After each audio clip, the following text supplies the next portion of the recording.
1, 2, 3, 4, 5, 6, 7. Так начинается одна из репетиций Республиканского немецкого театра в Алма-Ате. Вместо волейбольного мяча – часть реквизита спектакля «Резиновый мозг Гамлета». По мнению режиссера, подобная командная разминка хорошо настраивает на работу. Актеры готовят постановку в фойе Алма-Атинского дома писателей, без гримерок и подсобных помещений. Тут переодеваемся, вот так, в полевых условиях всегда. Уже 7 лет актеры Республиканского немецкого театра, надо отметить, единственного профессионального коллектива в странах бывшего Союза, вынуждены репетировать где придется. Картинные галереи, частные подвальные помещения, иногда сцены других алматинских театров. Конечно, очень трудно без своего здания, без своей сцены. Хочется что-то свое, родное, потому что на протяжении этих 7 лет, что мы находимся без здания, ощущение бездомности все усиливается и усиливается. Тем не менее, труппа в полном сборе и в отличной форме, отмечает английский режиссер Джефф Чорч. В Алма-Ате он уже второй раз по приглашению театра и британского консульства ставит с актерами Гамлета.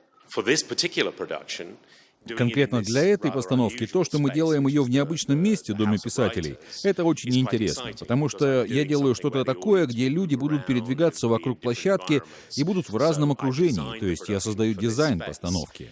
Но как что-то долговременное для театра, им нужно нормальное место для работы, а это не настоящий театр. Вот это тот самый настоящий театр, который был домом немецкой труппы в Алма-Ате с 1989 года, после переезда из Тимиртау. Здесь регулярно проводились спектакли, празднования Рождества. Сюда приезжали режиссеры с Европы с постановками. Вот конкретно, да, но это ужасно, конечно. Конкретно это вот эта сцена, вот она. Вот это вот, эти идут лесенки, это зрители. Вот здесь вот то, что вот разрушили, здесь было 2 этажа, здесь сидели цеха. Звукоцех, свет сидел, вот то, что по спектаклю. Это здание бывший кинотеатр, построенный еще японскими военнопленными в 1945 году. Со временем оно обветшало. Государство выделило деньги на его реконструкцию. Планировалось построить 2-й этаж и расширить театр, но деньги были украдены. Суд приговорил подрядчика и руководителя театра к тюремным срокам, а здание по сей день осталось вот в таком виде. Лидия Ган в театре со дня его основания. Она с горечью говорит о том, в какой ситуации сейчас оказались актеры труппы. Зрительный зал, вся одежда, все костюмы на сиденьях. Мы сидим с маленькими зеркалами, красимся.